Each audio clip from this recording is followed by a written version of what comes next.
All right, well, let's continue on. We are going to go on to Islam again. Now last week we were discussing how they are trying to create a stairway to heaven over dead bodies. It's this works-based religion, and they're trying to do that work in order to gain themselves position in heaven. And now we're going to talk about the Muslim woman's life of fear, how the Muslim women are oppressed in their society. We're going to go over a number of topics on this, and I'm going to give you a number of examples. And this may be the only topic we can cover today because this one is kind of long.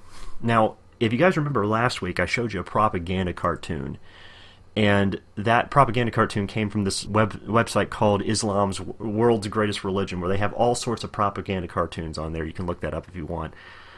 And anyway, so he gives this one where he has a nun who is covered head to toe, right, with all her nun garb, the way that they do that stuff. And it says, quote, "A nun can be covered from head to toe in order to devote herself to God, right? But then if a Muslim girl does the same, why is she oppressed?" End quote. Now, let's ignore the fact for a moment that Catholicism is not part of Christianity, okay? Because that really has nothing to do with the topic we're talking about right now. The nun, first of all, has a choice. She puts on that garb because she has a choice to do that. If a Muslim girl does not do that, she doesn't have a choice. This is something she has to do, okay? Now, some people might think, wait, they have to do that? That's not true, they don't have to do that. Okay, well then, watch a female reporter go into Saudi Arabia. And what does she have on her head every time she goes in? When she's walking down the street, she's interviewing people, she always has that covering her head every time. And I've seen some interviews from some women who have been talking with a Muslim cleric who have a reporter was trying to see how they would react to things and challenging them, and she would take it off right in front of him. And watch him get furious. And yes, they have to wear those things, okay? So the nun gets to choose it. The Muslim girl does not get to choose it, okay? And they say, why is she oppressed? Well, there may have been a time in this country where they were oppressed, and they might still be oppressed in some places where people, make fun of them for wearing that kind of thing. People are going to get made fun of for doing anything, guys. Anything people get made fun of. Anything people get oppressed. I know firsthand, okay? It doesn't matter what you do. If you are not doing the same thing that a certain group in a certain place is doing, then you're always made fun of, okay? And people always call that oppression and persecution and all that kind of stuff. But that's what people do because they can't handle change. They can't handle anything that's different. They need to only handle what their particular group is doing. That kind of thing happens. But again, if you have a Muslim woman walk down the street in Saudi Arabia without her head covering and see how long she lives. I'm not talking about oppression. I'm saying see how long she lives. You want to know why the Muslim girl is oppressed? Because Muslims oppress her. That's why she's oppressed. And there is a big effort in mainstream media to try to soften this, to try to cover this up, that's what's actually happening. And I'm going to show you some examples today. But first, I want to show you this is a Sarah Mansour Ali, I think is how you pronounce that, but she is it's a Muslim author, okay, considered an authority, a Muslim author here, and she wrote a book called A Woman Under Threat. And she said, quote, "To those of us who know Islam and the Quran, violence against women is so antithetical," that means opposite, okay, antithetical to the teachings of Islam, that we look at those who use our religion against us as misguided, misinformed, or malevolent. Unfortunately, in all parts of the world, a common form of violence against women is that committed by husbands against their wives. Despite the outrageous claims made by some religious figures that there are situations when violence is legitimate, genuine Islam requires just the opposite." End quote. Now, I'm going to tell you guys ahead of time, this woman is either completely ignorant of what she believes or she's a liar. I don't know which one it is. I suspect she's just a liar, okay? Because I believe that she probably has studied her own religion.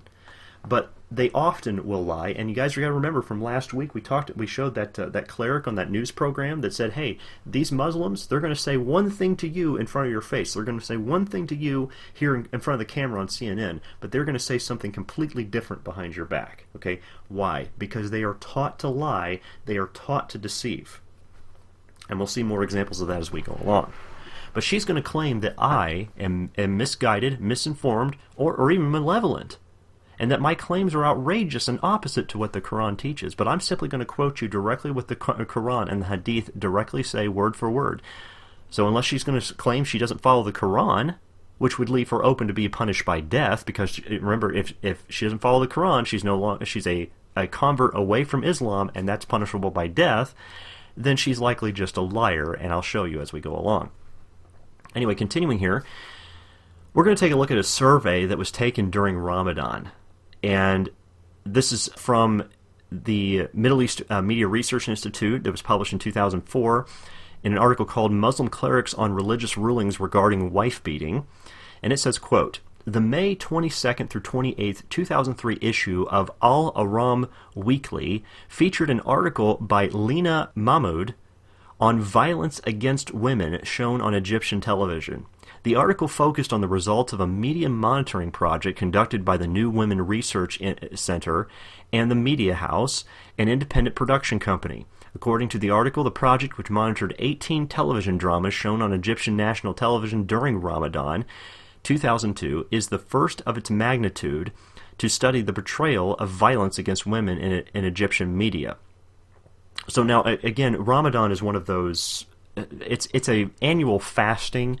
It's almost exactly the same as the Catholic Lent, okay, which is totally unbiblical, and this Ramadan, which is totally unbiblical. But what they do is and it's very similar in their fasting, okay. It's not exactly the same, but it's similar. You know how the Catholic, well, we're going to fast TV, or we're going to fast chocolate. It's these lazy American ways of fasting, right? It's not true biblical fasting where it's just water and that's all you have. Ramadan's almost the exactly same thing. They don't eat or drink anything from sun up to sundown, but after that, and they also can't have any sexual intercourse. That also can't be done. So none of that from sun up to sundown, but after the sun goes down, then they can eat whatever they want, drink whatever they want, and have sex as much as they want. Okay, that's what that all is. So it's not really a fast at all. It's just this thing that they celebrate, and it's totally pagan. But continuing in this quotation, it says, the following are excerpts from the article as it appeared in English. Now, just a reminder, what I just said, this is monitoring 18 television dramas and looking at the results that they pulled out of this, okay? And so here's it as it is and appeared in English. It says, the report of the findings of the study shows that all of the programs reviewed last Ramadan included scenes of violence against women. The problem is that those who perpetuate the violence are the heroes of the episode. Now, on American television, that is unheard of, okay? If a guy comes in and starts slapping around his wife and beating her to death, he is always the bad guy on American television. For him to be the good guy, people would be in outrage over that kind of thing, all right? But that's not the way it is in Middle Eastern television. In Middle Eastern television, they are the heroes that beat their wives. It continues here. It says, "Are those close?" It says, "Okay, let me read that part again." It says, "The problem is that those who perpetuate the violence are the heroes of the episodes, are those who are closest to the hearts of the audience, and hence have the largest impact on them," said the report. The report also addressed the ways viewers react to violence. Just as disturbing as the portrayals of violence against women is the lack of public outrage to them. So just like I said, Americans would be totally outraged by this. In the Middle East, nobody bats an eyelash. In many cases, observers responded with either indifference or approval, making such aggression seem commonplace or justifiable, end quote. So you see how each individual home is reacting to this. They see the wife beating going on the television, and they think, wow, that's a good guy that's following Allah. So, wait a second, what happened to this woman saying that the wife beating is totally antithetical to the teachings of Islam? Well, you see, the reason they don't bat an eyelash over that is because they know it's what their Quran teaches. And this woman is a liar, all right? She is a deceiver. And so I'm going to show you some other women who will object to a lot of this, who are still Muslims and object to this stuff, and others who are ex-Muslims who will talk about what's happened to them within the world of Islam. And so from the Quran, in Surah 33:21, it says, quote, "There has certainly been for you in the Messenger of Allah an excellent pattern for anyone whose hope is in Allah and the last day, and who remembers Allah often," end quote. So what it says here is that the Messenger of Allah has set an excellent pattern. Well, who's the Messenger of Allah? That's Muhammad, okay? So this Muhammad, their prophet, is the excellent pattern that has been set down as an example for them directly from Allah, all right? So the role model of a man who beats his wife, Muslim leaders still follow this practice. I'm going to show you, this is from a book called The Complete Infidel's Guide to the Quran, and it says, quote, "The propriety of wife beating is reinforced in the hadith. Western apologists for Islam like to point to a hadith in which Muhammad held up a toothbrush in response to a question from his followers about the proper implement for beating one's wife. He was brushing his teeth when they approached him. In practice, however, Muhammad didn't always counsel such gentleness, and the early Muslims certainly didn't practice it. Muhammad's favorite wife, Aisha, said it herself, 'I have not seen any woman suffering as much as the believing woman.'" Now that was his 9-year-old child bride that he had, and as she grew and she spent time with him, she says, look, us Muslim women, we're getting beaten all the time. We suffer all the time. He continues, it says, "Muhammad was once told that women have become emboldened toward their husbands, whereupon he gave permission to beat them. He was unhappy with the women who complained, not with their husbands who beat them. Aisha recounts, 'He struck me on the chest, which caused me pain, and then said, "Did you think that Allah and his apostles would deal unjustly with you?"'" So what are they saying here? They're saying in order to be just towards these women, you need to beat them. It continues and says, "Many influential Muslims take all this seriously. In spring 2005, when the East African nation of Chad tried to institute a new family law that would outlaw wife beating, Muslim clerics protested that the measure was un-Islamic," end quote. But wait a second, I thought that was antithetical. I thought that was the opposite of what actual Islamic teaching, what the Quran actually teaches them. That's what this Muslim woman said. But that is not true, according to the Quran and the Hadith. In the Hadith, in book number, this is volume 7, book 62, number 121 through 122, says, quote, narrated Abu Hurairah, "The Prophet said, if a man invites his wife to sleep with him and she refuses to come to him, then the angels send curses on her till morning. If a woman spends the night deserting her husband's bed, does not sleep with him, then the angels send their curses on her till she comes back to her husband," end quote. So he invites her to sleep with him, but it's not really an invitation, because you are cursed by their God if you don't do it. So it's not really an invitation, it's a command. Okay? You can't be an invitation if she doesn't have the right to refuse. Then in this Oxford World's Classics, when they wrote this, this was from the Quran in chapter 4, verse 34 in that, so 434, it says, quote, "If you fear high-handedness from your wives, remind them of the teachings of God, then ignore them when you go to bed, then hit them," end quote.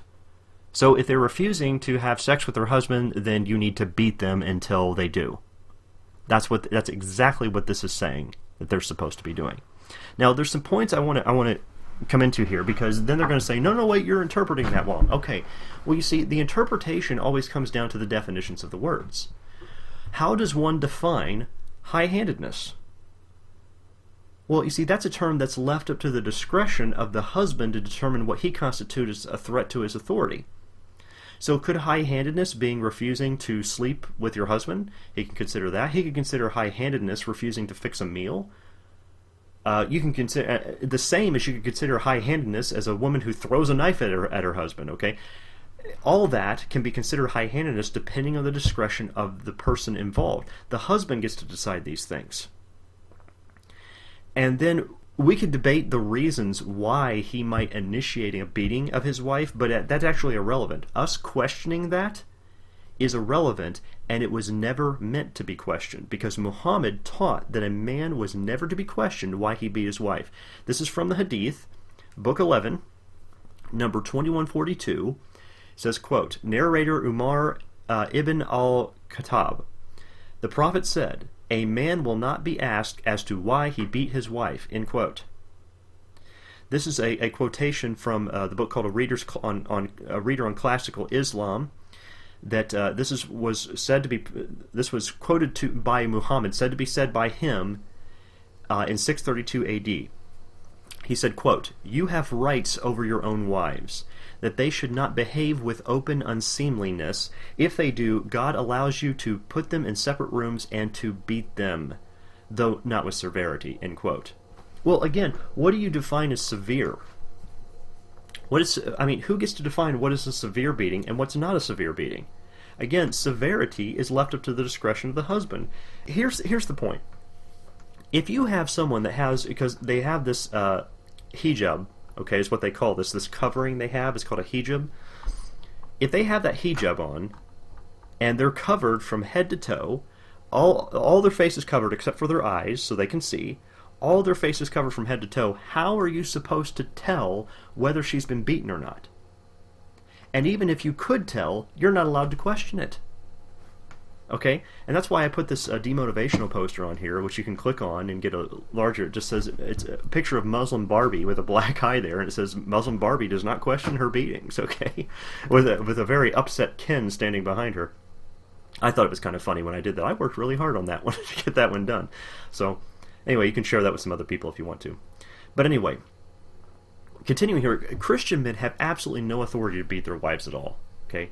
Wives are commanded to be in submission to their husbands, and husbands, you are commanded to love your wives, okay? To love and care for them as if your own flesh, and women, you're to treat your husband with reverence in that point, okay? But, so if a woman does not want to sleep with her husband in Christendom, and she says, look, I am not feeling well, then the husband ought to say, oh, well, here, let me care for you, because you and her, you're both the same flesh. You're one person in the flesh, which means if she's upset, caring for her ought to be your first priority, not satisfying your own sexual lust, okay?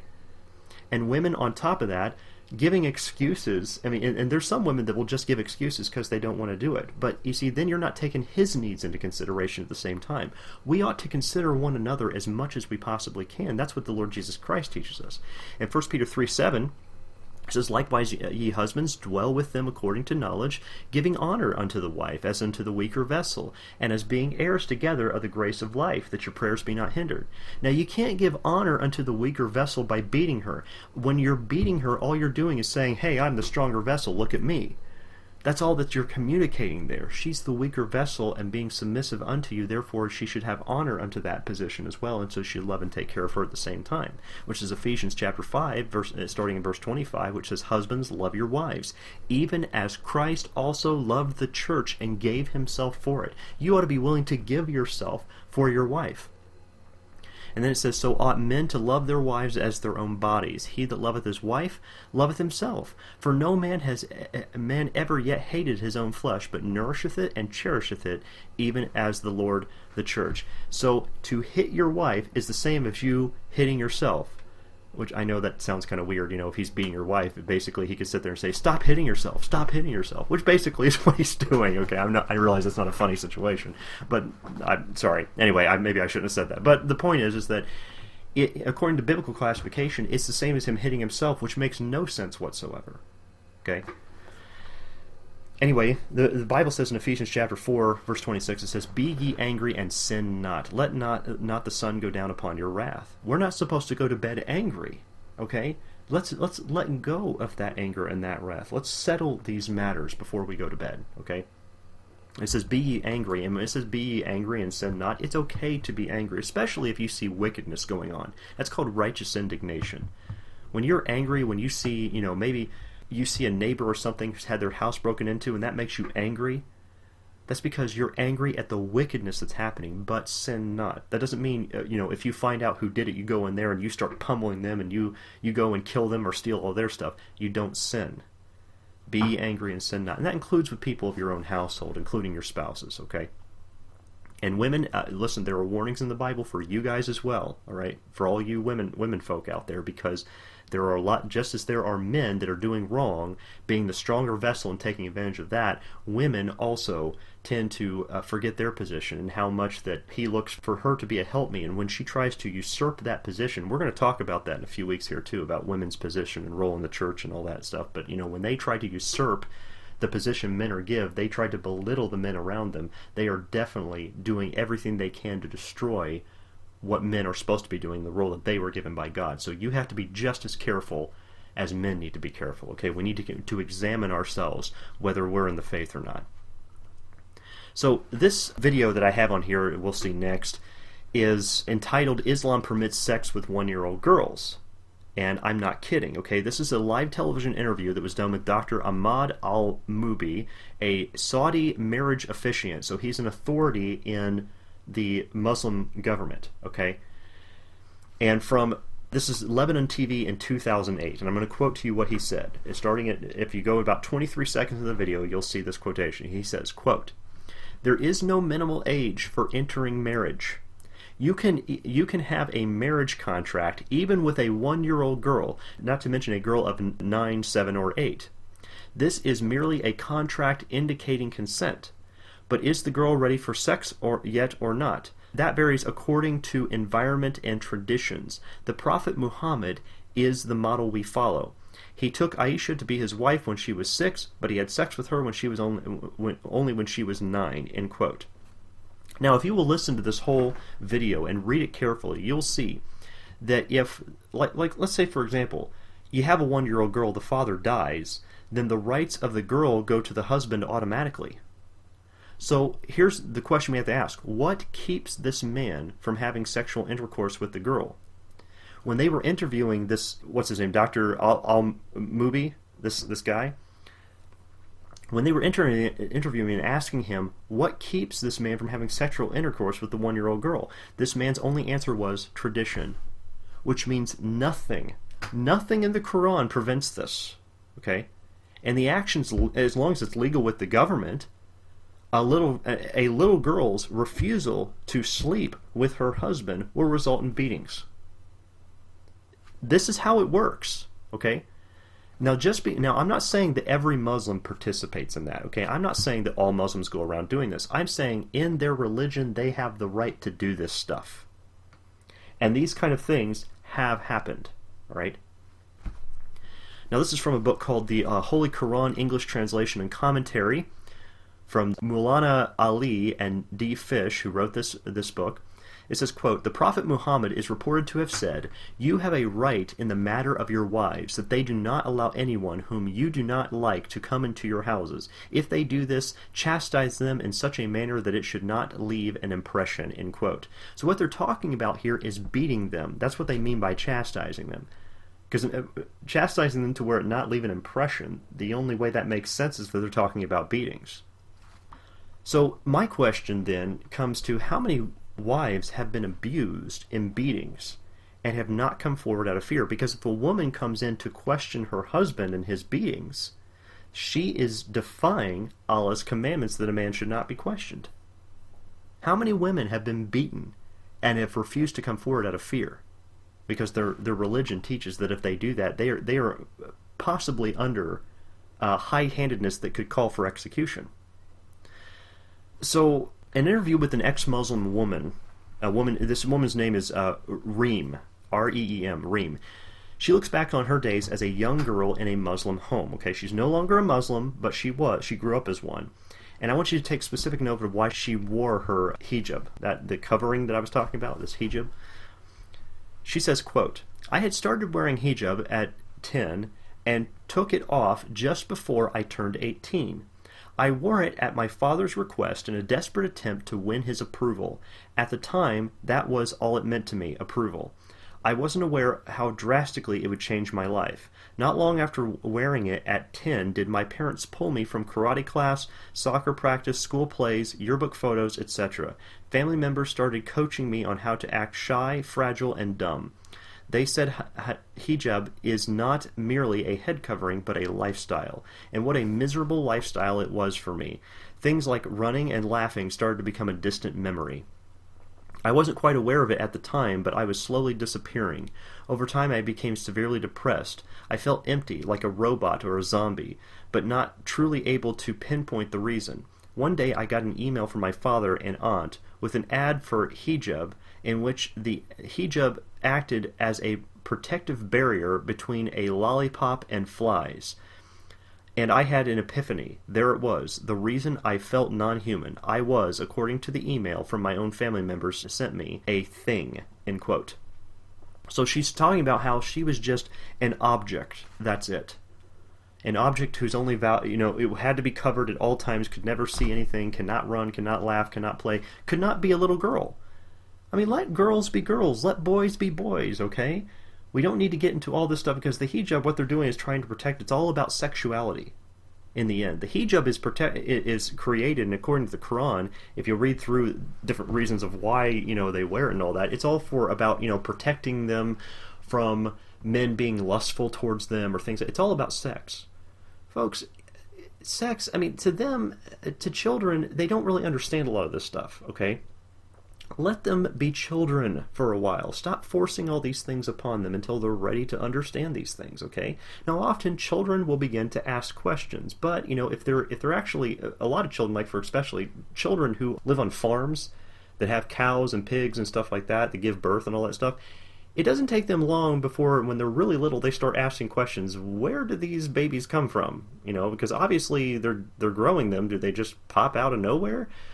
And so then you can show them, explain to them what's going on. And often children, when do they need to learn things? Typically when they start asking about things is when they ought to start learning about them, okay? Because there's really no instruction manuals that come with children once you have them. But when they start asking about stuff, that's typically when they ought to start learning stuff.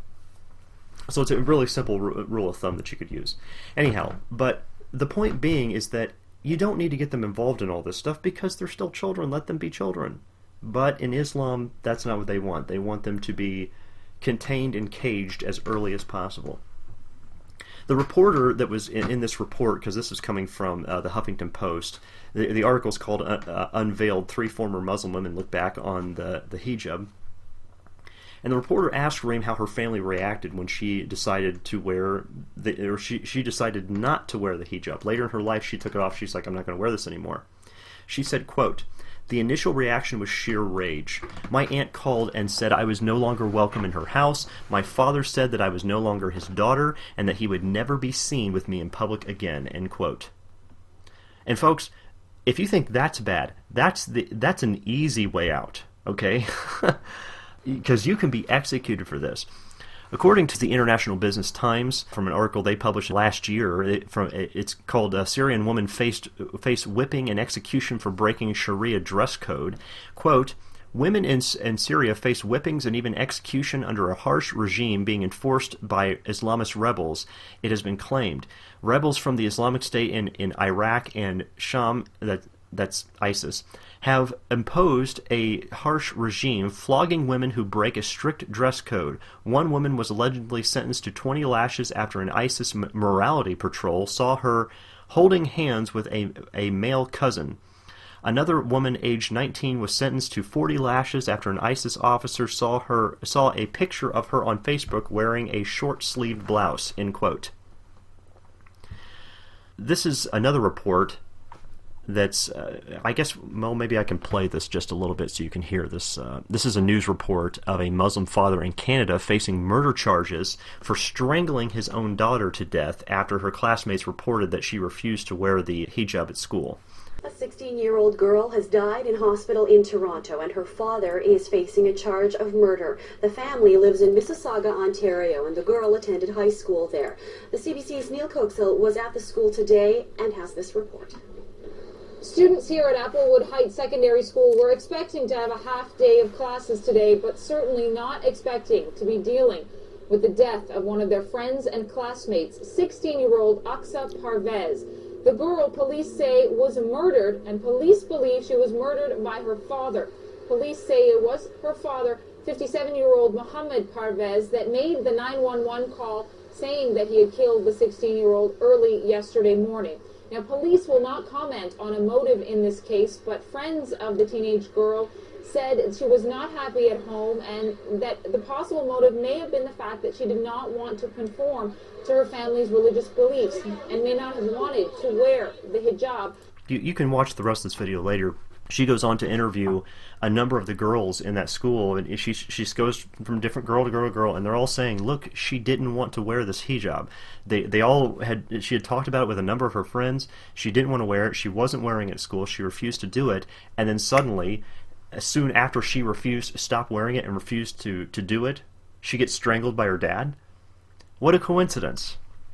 This is the article from the National Post called "Dad Charged After Daughter Killed in Clash Over Hijab." This was published later after the incident.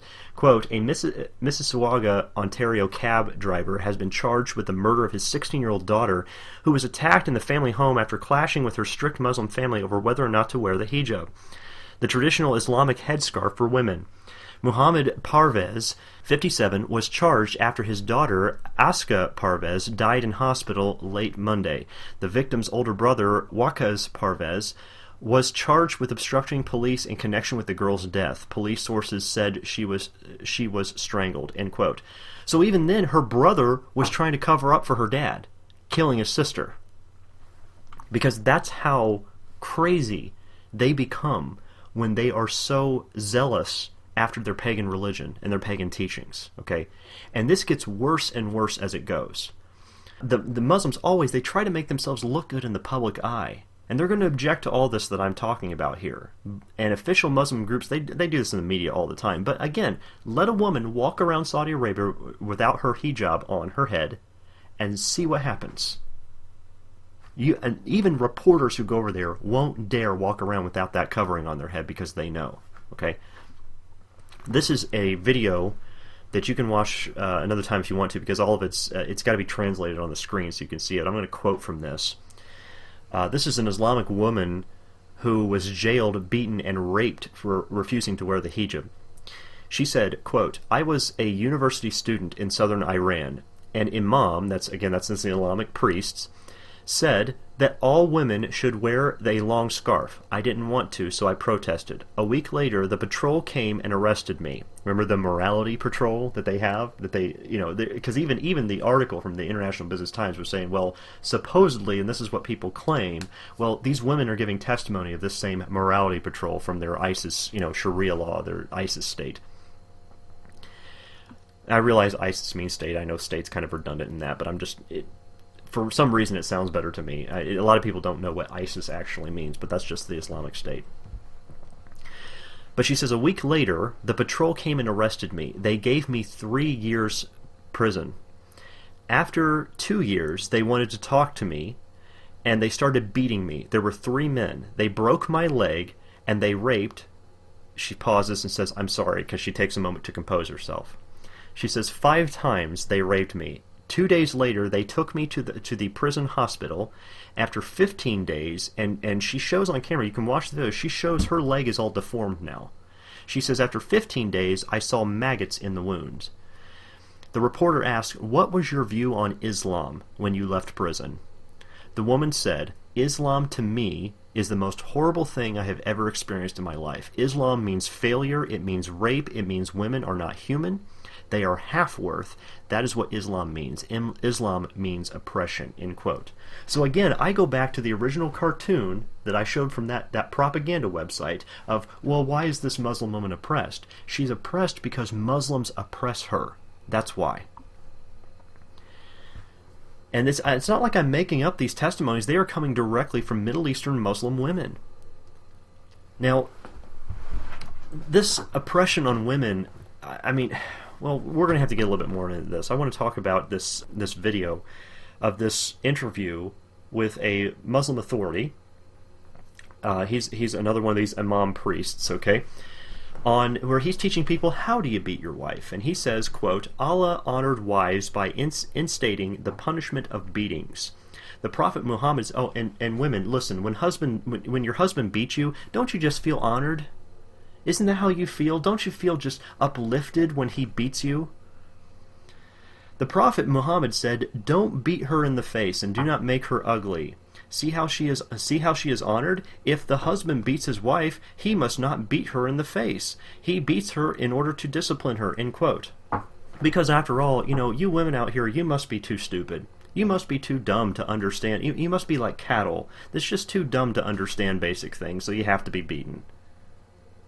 That this is exactly what they're teaching. That doesn't honor anyone. I mean, I'm sure you girls out there feel very honored by all this that he's saying. I'm being facetious, of course. But in the video, the Muslim cleric goes on to say that the husband beats the wife to bring her into submission and repentance, but also must not beat her in places where it hurts, which is a total contradiction.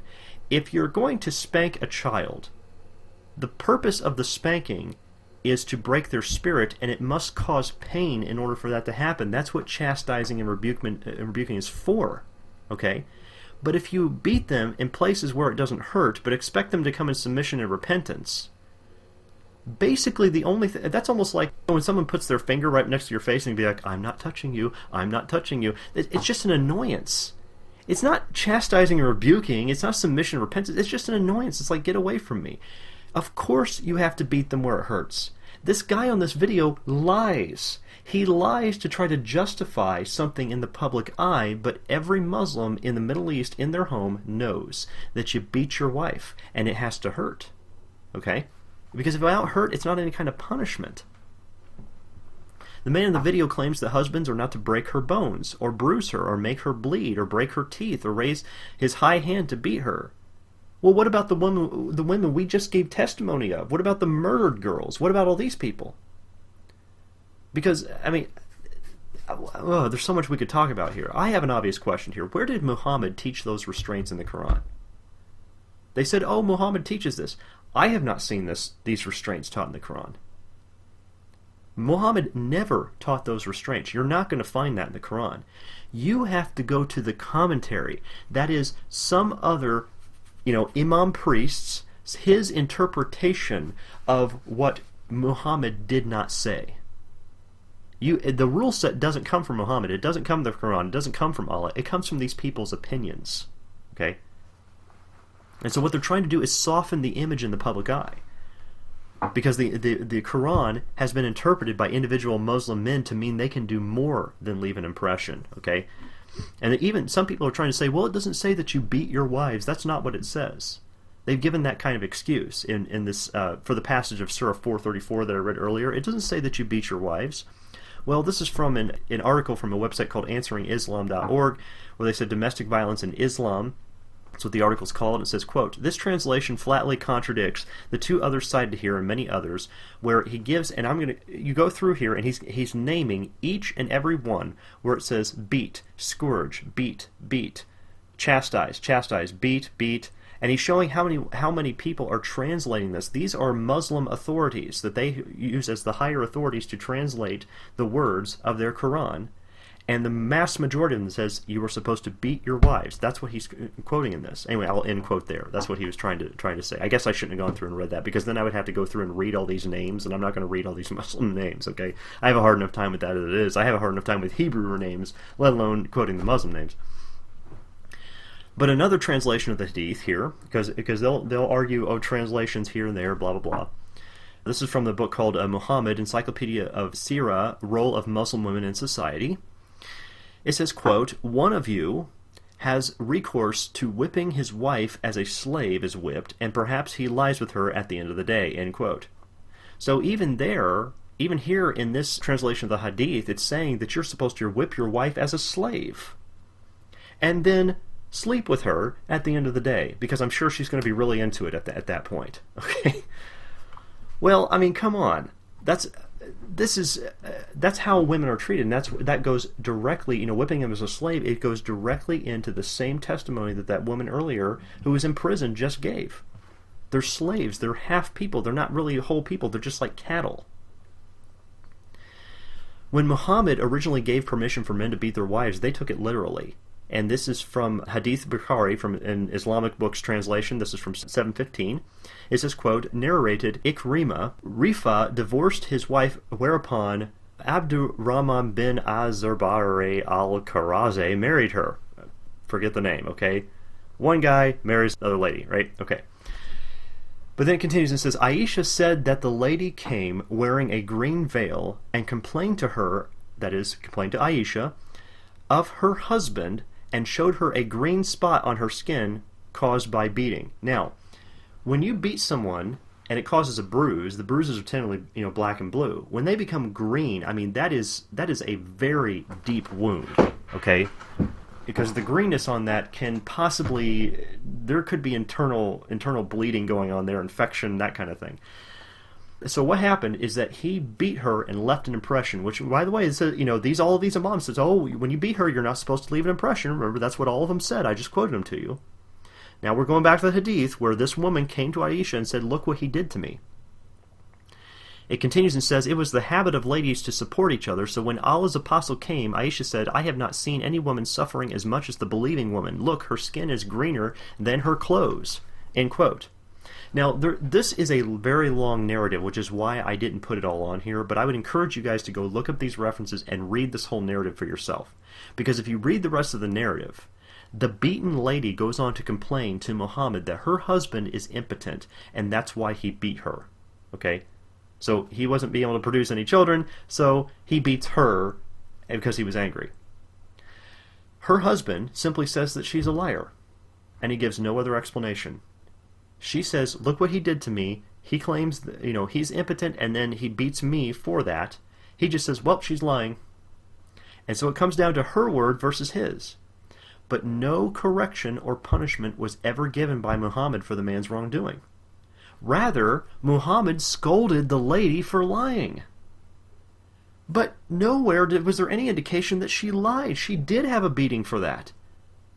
Why would she lie about why her husband claims that he beat her? Why would she lie about that? The beating was obviously there, and that means she took bruises that turned her skin green, and she was scolded by Muhammad for questioning her beatings, and there was no penalty for the man beating her up. When Muslims read this in the Hadith, is it any wonder why they repeat these actions in their homes? Duh! Of course they're going to. Is it any wonder why they see it on TV and say, well, that guy, he beat his wife. That guy's a hero. Well, obviously, that's the result we ought to expect when we look at the teachings of the Quran, the teachings of the Hadith. This is what we ought to expect from them. These are not extremists. These are not people that are extreme in their religion. These are fundamentalists that beat their wives. The teachers of the Quran say that even if men don't like doing it, they have to. This is from a book called The Meaning of the Quran, Volume 2, from this Muslim author, who says, quote, as to a beating, the Holy Prophet, Muhammad, allowed it very reluctantly and even then did not like it. But the fact is that there are certain women who do not mend their ways without a beating, end quote. There's just some women that won't change without a beating. Now, well, technically, I guess that would be true. Maybe there are some women that are really stubborn and they wouldn't without a beating, but that doesn't mean you have the right to do so. That's a whole different ballgame here. And it's not only this, it's not only the beatings. Muslim women, I mean, these girls, they're mutilated from birth. Because female genitalia, there's mutilation. It's a common practice. They call it circumcision. It's really not, okay? It's mutilation.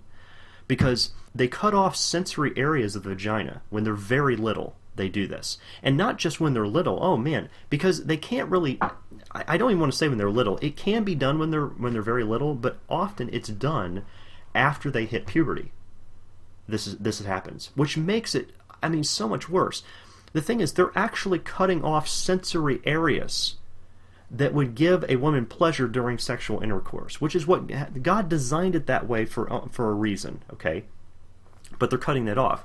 And then people, all the mainstream media tries to make it seem like, well, the male circumcision, when they're doing that, like on the 8th day, when they have the foreskin removed and all that, they try to make it seem like, those are the same thing, it's all mutilation. No, it's not. Sensory areas of the penis are not being cut off with the foreskin, okay? And doing it on the 8th day is the perfect day to do that. There's a whole long discussion we could have about that. We don't have time today. But I'm trying to keep this as family-friendly as I can, including on the website. I try to keep it family-friendly. There is a link that I write on the paragraph in there that says this link you can click on, and you can see what actually, there's different types of circumcision they do. You can actually see what's done to where they actually stitch them up and all sorts of things like that. They do some crazy stuff. But I don't want to post that directly on this because I want this to be a family-friendly website. There are some graphic photographs and stuff like that you can take a look at if you want to understand the full. If you don't have an understanding of what they're doing, that will help you to understand what we're talking about here, okay? And I used to have a video here at this point that had some interviews with Muslim women over in the Middle East, but a lot of the videos are difficult to keep on this website because there's closing accounts and all sorts of stuff like that for various reasons. People close their accounts, and I can't keep all these videos on here because I don't want to put them on my channel, like copy them and put them on my channel because they don't belong to me, okay? I may consider doing that in the future because I've seen some people who will put down, okay, here's where it comes from, here's the source, here's the website, this is who this belongs to, and then I can just put this on as a private video, not make it really public, but private, so it's only for use on our articles, because I do reference where I'm getting everything from. So anyway, but I did find the transcript to this video, okay, and this comes from the Middle Eastern Media Research Institute. From an article they have called Egyptian Villagers Explain Why They Circumcise Their Daughters, and the link to that's in the references there. You can go and look this up for yourself. The female villager, she says, quote, "The Prophet said that men go and wage jihad for a year. He said that girls should be circumcised so they can bear it for a whole year until the men return. It doesn't do us any harm. Doing it is not doing it is not normal." End quote. Okay, so what they do is they say, well, these women, they just can't control their sexual desire, and they're just going to go sleep with a bunch of men if their men don't come back. Well, first of all, let's stop and consider for a moment. They wage jihad for a year. Most of these guys are supposed to go blow themselves up and die anyway, so they're not coming back, number one. Number two, the solution to this ought to be quit having jihad. Stop your so-called holy war, and then you won't have to do this to your girls at all. Really, really simple solution. But she says it doesn't do us any harm. That's what this female villager said. It doesn't do us any harm. Not doing it is not normal. It's totally normal to do this. The interviewer asked, doesn't it hurt the girl who is being circumcised? The female villager responds, no. She says no. If you look at that diagram I provided there and you're going to tell me that doesn't hurt, you should see. I mean, I don't really encourage it because, again, you can find a lot of graphic stuff. But you can look up images. You know, go into Google Images, type in about female circumcision, and see what they're actually doing to these little girls. She said the female villager says no, it doesn't hurt her. She performs the circumcision, and the girl sits in warm water, and everything is fine. The interviewer asks, the girl doesn't scream or cry? And the female villager says, oh, she does, but we hold her down, and the woman cuts it. Okay. No, it doesn't hurt her. Yes, she screams and cries, and she's in tons of pain, but we hold her down, and no, there's no pain. How manipulated and brainwashed do you have to be to make statements like this? Now, typically in Muslim communities, the surgery is performed on girls when they hit puberty, and this could be anywhere from around 8 years old to 12 years of age. Areas with access to hospitals will do it under sterile conditions on an operating table, but poorer regions usually have a veteran member of the community do it. It's a man or a woman who's experienced at doing this stuff, and they perform the procedure privately in the home at a low cost to the girl's parents. They just take a razor and they do it. Now, some Muslims are going to object to me talking about this too and say that this is not the teaching of Islam. The female circumcision is not an obligation. But according to the hadith of Umar, Muhammad said, quote, cut very slightly and do not exaggerate, as it is preferable for the husband and better for the face, end quote. They said she's going to be better all around that you do this. If it's not an obligation, why do the parents then choose for their daughter? There's an interesting question. Why can't they give the girl the option to do this? If the girls were given an option to stop any time they felt uncomfortable, almost none of them would go through with it. The parents choose for their daughter. Yes, it is an obligation. In the 18th century, a Muslim leader, Al-Dardir, wrote, quote, female circumcision is recommended, end quote. In the 16th century, Muslim leader Al-Amili, and all these are referenced on the website. You can go check this out for yourself. Again, you just go to creationliberty.com, type in the word Islam, and you can go down to this section on Muslim women, and you can read all this for yourself. You can look these up for yourself, okay? This is what he said in the 16th century, quote, it is preferable that women be circumcised even if they are an adult. Circumcision is good for them. That's basically what this is all saying, okay? Female circumcision has really long been a pagan tribal practice. It was floating around the Middle East. Even before the time of Muhammad, there are a lot of African tribes that do female circumcisions, and it's a pagan concept. And that's why Muhammad would have been questioned about this, okay? because it was a concept that was brought up so much. I guess I don't want to get into that too much because that goes into how Muhammad was really reciting things out of convenience. That's how the Quran was created, and we're going to talk about that next week when we go through that. But anyway, he had a big tradition. He was incorporating a lot of pagan practices in that time into his new-founded religion. So anyway, while women are confined to their home and nearby locations, they're only allowed to go to specific places where their husbands deem they're allowed to go to, like if they're shopping for food or something like that. Requirements to cover themselves from head to toe at all times. They're unable to drive. They get the beatings, they get mutilation, etc. I have to ask a question that the cartoon was asking again at the beginning of this. Why are Muslim women oppressed? Well, the answer is Muslim women are oppressed because they are forced to submit themselves to that oppression. Muslims oppress them. That's why they're oppressed. And now, what's even worse is that Muslim laws are being passed in the Middle East that punish women for being raped. This is from this book called Does God Hate Women? And in it, it says, quote, the Lashkar-Gah, Afghanistan, the majority of female prisoners are serving 20-year sentences for being raped. The system makes no distinction between women who have chosen to have sex with a man and women who have been raped. Both are a crime that carries a maximum penalty of 20 years in prison. A high-ranking regional security officer, Colonel Ghulam Ali, told a reporter for The Independent, in Afghanistan, whether it is forced or not forced, it is a crime because the Islamic rules say that it is, end quote. So the female prisoners, these females are being raped and then they go to prison for it. And I have seen other publications in the past. I haven't documented everything I've seen, throughout my life, because even this is before even I was in ministry. But I remember seeing a report that talked about how a woman was gang raped by, I think it was 5 different Muslim men. She brought this to the authorities that they did this. They then arrested her, put her in prison, and put her on trial for potentially doing something wrong to cause these men to want to rape her.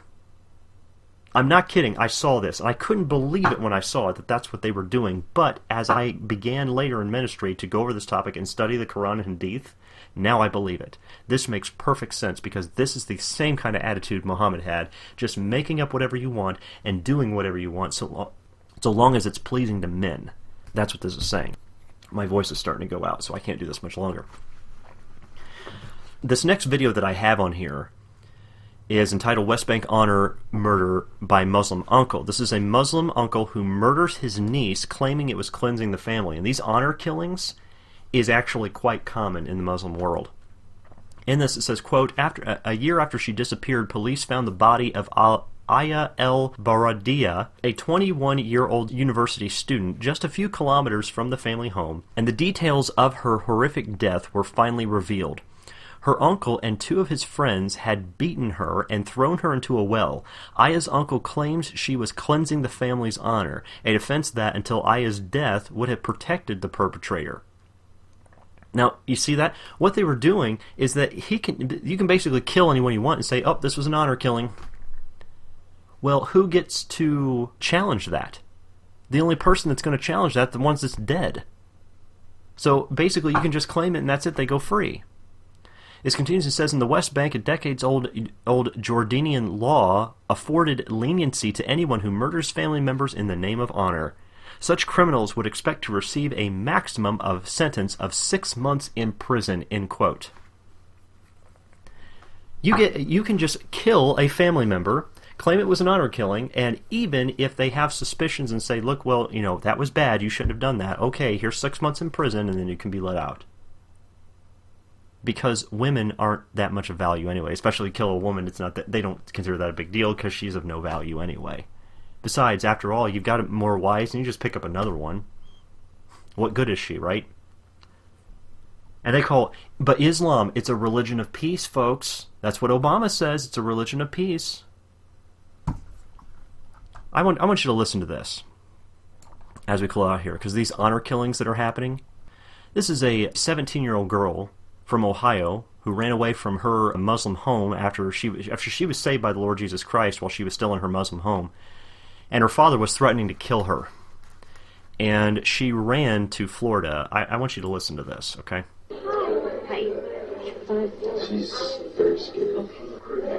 On the reason they're pausing is because she kind of hides behind this guy that's protecting her because she's scared to death. She doesn't know what they're there to do because she's fearing for her life. What's going on? Well, I'm a Christian, and my parents are Muslim. They're extremely devout, and they can't know about my faith. Well, they do now, but they threatened to kill me. I don't know if you know about honor killing, but this faith that you guys don't understand. Islam is very different than you guys think. They have to kill me. My blood is now halal, which means that because I am now a Christian, I'm from a Muslim background. It's an honor. If they love God more than me, they have to do this. And I'm fighting for my life. You guys don't understand. They don't understand. What did your father say to you? He said he would kill me, or he's I'm sent back to Sri Lanka where they put me in an asylum. He said I go crazy.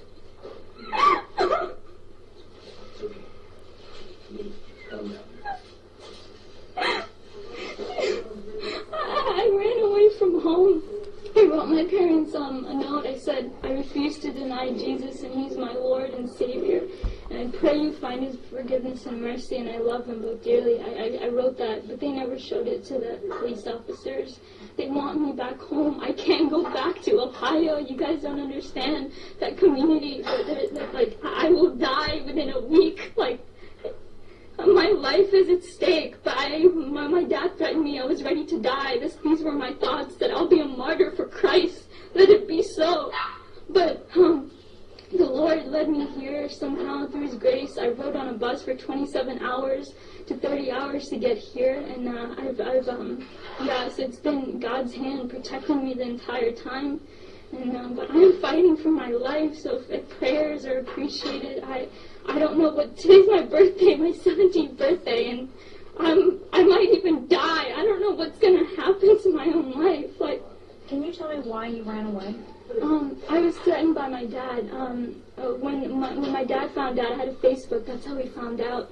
And phone calls from the Muslim community started coming in with emails, and he confronted me, and I had a laptop, and he took that laptop and he waved it in the air, and he was about to beat me with it. And he said, if you have this Jesus in your heart, you're dead to me. You're not my daughter. And I refused to speak, but he said, I will kill you. Tell me the truth. And and these words, bad words, he cussed words. And so I knew that I had to get away. A couple of weeks later, even I told my dad that I needed to learn more about Islam because I was scared. And I said that because when I had come to know the Lord, I dropped everything about Islam. I mean, I had to hide my Bible for years. I would go outside to pray. When my dad was asleep was when I went outside to pray. I snuck out to Christian prayer meetings in fear of my life. And finally, this day had come where I was confronting my dad. But a couple of weeks later, after I told my dad that I wouldn't follow Islam, but I would learn more about it, and he put me class after class after class after class, thinking that that my mind was going to be back in it. But of course not. I mean, I'm a follower of God, Jesus, the true living Jesus, but a couple of weeks later, my mom found a Christian book, and I knew it was then that it was over for me. I had to leave. How did you end up in Florida? Here? What happened is that night I had to leave, so I left. That Saturday night, was it? It was Saturday night in the morning. I left to go to a friend's house, and I asked her, I begged her to take me to church. I needed to get to church. I needed to pray. I needed to seek the Lord to know what to do. And so that entire day from 7 in the morning to late at night, I prayed and prayed and prayed, and finally I was able to get a ride back home to the person's house. And then I stayed there Sunday night, because my dad was coming back home from his trip that night. And so I stayed there that night, and I just left. I hitchhiked to a bus station, and I got a ticket to Florida because I had met them through a prayer ministry on Facebook. And this was the farthest away from Ohio, and you don't understand. If I had stayed in Ohio, I wouldn't be alive. And so I was able to do that, and I called them from on the bus. I used random, nice people there that I was able to talk to. And I used their phone to call them, and then I came here. So anyway, you guys can listen to, there's a couple more minutes of her testimony on there, and that video is that I added that in just recently at the very beginning of our article, including another video where there's a Muslim mother that puts out basically a contract killing on her own son, to where he was thrown off the fourth floor balcony of a mall, and his legs were shattered to the point he will never walk again. But he says, "Look, I'm a Christian. I don't hold any animosity towards her, towards any of my family. I want them to be saved." And I just hate it that these people have to go through this stuff, and I don't know. I don't know what else to say about that. I just hate it that they have to go through that. But again, this is what Jesus Christ said we were going to have to go through. But it's because of this wicked pagan religion that they're having to go through that stuff. And what really makes me angry is all the lies that are being told that Islam is part of peace and Islam is peaceful. It is not peaceful, okay? Like I said, there may be some peaceful families, there may be some peaceful people in it, but the evidence I'm seeing is that Islam is not peace, and it offers oppression, especially towards women, okay? And I just wanted to cover the female aspect of this week, and next week we're going to end with that today, but next week we're going to go over how Muhammad actually created the Quran. Some really fascinating stuff you may not know about it, where it actually comes from, how there has been so many renditions of this thing. It has been completely wiped away and rewritten multiple times. We'll show you evidence of that, and then we'll go on to show you all the different contradictions in the Quran. That will all be next week. So did anybody have any questions or comments about anything we discussed today before we end?